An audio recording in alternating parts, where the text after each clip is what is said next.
Hi there, good afternoon, and it's been a week since I was in the Create Fest, or a bit over a week, but approximately a week nonetheless, and I had a lot of catching up to do with my comic.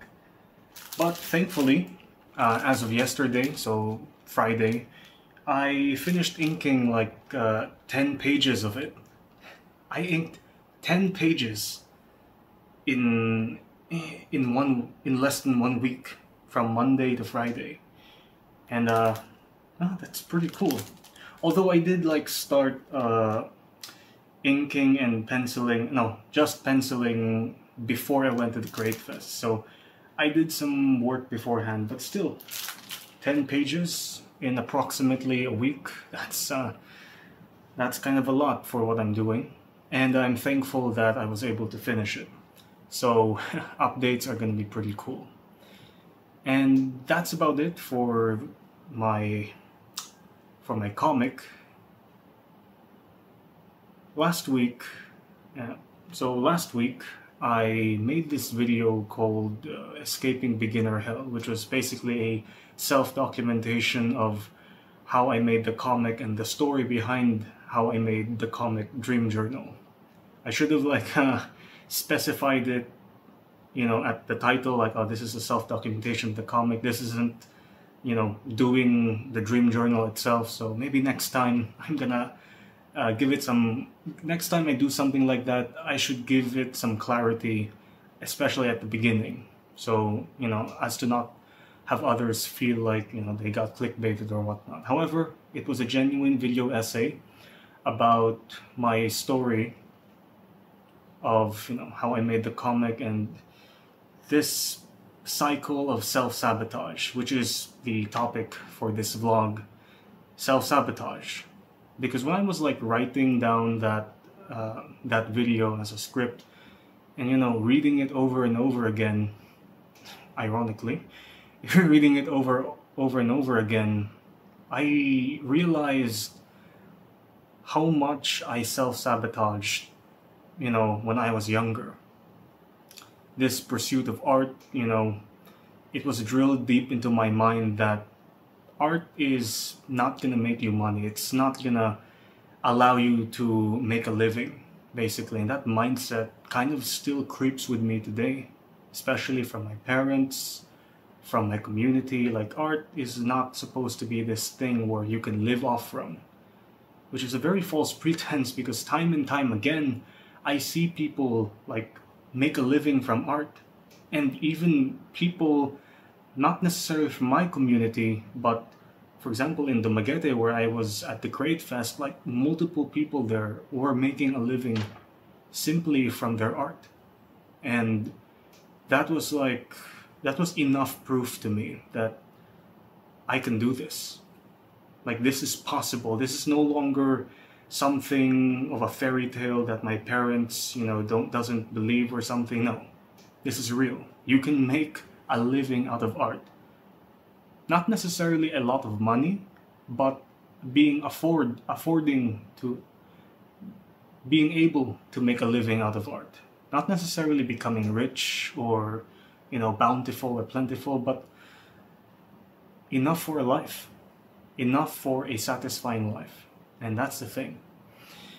So this self-sabotage, going back to that, which is the main topic of this vlog, I realized that I would keep starting over and over again, a long time ago.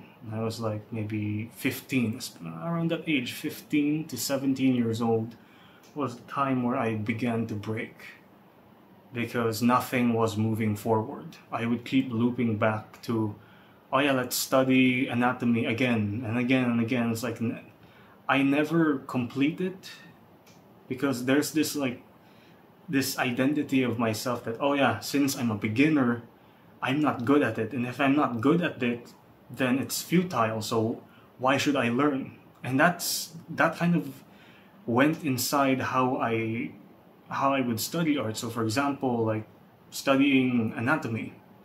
God, I was bad at anatomy back then. Still not great now, but back then much more so. It's I would study let's say the face, and I study it, like the basics and everything, and then time and time again, oh, I'm not getting any good. Well, I was not getting any good because I'm still a beginner, of course. I'm not going to be that good that fast. But still, like, I was looking so short term that in the middle of my study, I would just stop. Oh, this is futile. This is not going to happen. So I just stopped studying. And then a few weeks, maybe a few months later, oh no, let's study anatomy again. Let's do the face again. It's like, oh man. It's like looking back at it. Like, I can look back now. That was a pretty bad thing. A pretty stupid and toxic thing to do. Because in college, when I got to study art seriously, I went back and studied the face again. But this time, even though I sucked, because at that time I gave up. I gave up trying to get good at art. So you know what? Let's just study the face, and we're not going to stop. And that's basically my mindset. We're not going to stop studying art or drawing, practicing drawing. We're not going to stop doing that, even if we suck. And lo and behold, the more you keep doing something, the more those mistakes compound, and the more you see the mistakes, the more you avoid the mistakes. And the more you keep doing it again and again and again, but consistently, you can see this timeline where, yeah, you are getting better. You just have to see it like a few months from now instead of a week. Because you're not, like, the way I studied art, the way I practiced art, back then when I was a kid, around, like, again, ages of 15 or so, I would think that, oh, if I study this by one week, I will be great. But that didn't happen, so I would give up. And in a few months or weeks later, I would do it again and again and again. That's not great. But in college, all right, 1 week has passed and I still suck at doing the arms. We'll keep doing it. And we're not gonna start and stop. We're gonna keep doing it, and like, think critically. Okay, why do I suck? Why is this wrong? So you begin to, like, analyze. The more you spend time with something, you don't start and stop. And that's why it was a cycle of self-sabotage, a cycle. Because it was a loop instead of, like, keep doing it constantly. So I know this is crazy talk and whatnot, but yeah. And that wasn't only in the realms of practicing and studying art. It was also in socialization, in school, in, like, every aspect of life. I would keep self-sabotaging because, again, this image of a beginner or the image of an amateur was always ingrained in me. Like, to see yourself as a student is fine, but you see yourself as a forever as someone who can't be enough. That's an entirely different thing, Like, seeing yourself as a master is a very egotistical and, could be the cause of your downfall, but so does seeing yourself as a loser or someone who can't do it. That will also be a cause of your downfall.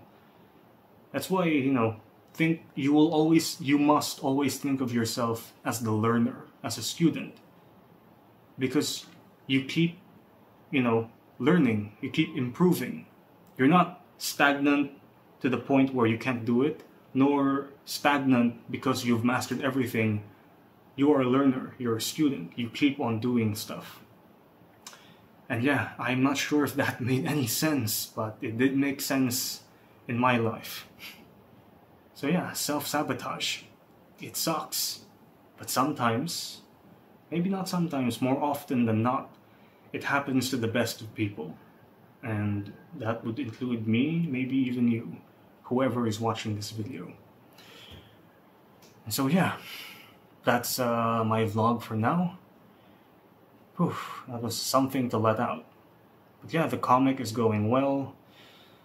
Like, there's this publishing company that I'm gonna send my comic to. Like, I have my stuff now, I just have to, like, compile them appropriately, and then I'm gonna send them off. It's gonna be something. and they also have an illustration job, and I have to like make my resume. Like the only resume I have is a medical technology. I had to like tweak that one out. So yeah. So I'm trying to find a job, trying to get my comic book club.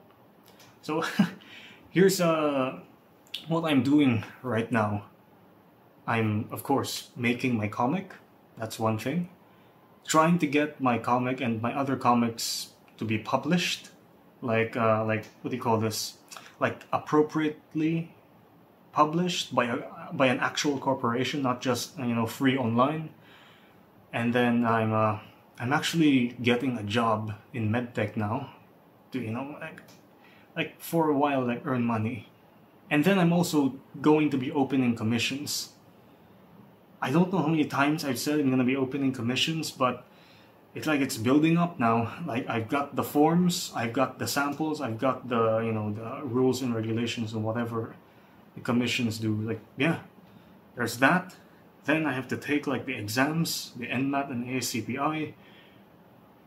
It's like whew, there's a lot of things to do, and it's from time and time again it kind of stresses me out. It's kind of like it's like a big burden at the moment. But that presence of a big burden kind of tells me that I'm alive. All this stress, all these deadlines, all these pursuits, and all these goals that I'm trying to do, they're kind of like a lot, but again, manageable because I was able to like map them out. Still, they're a lot and they're weighing heavy, but it makes me feel alive.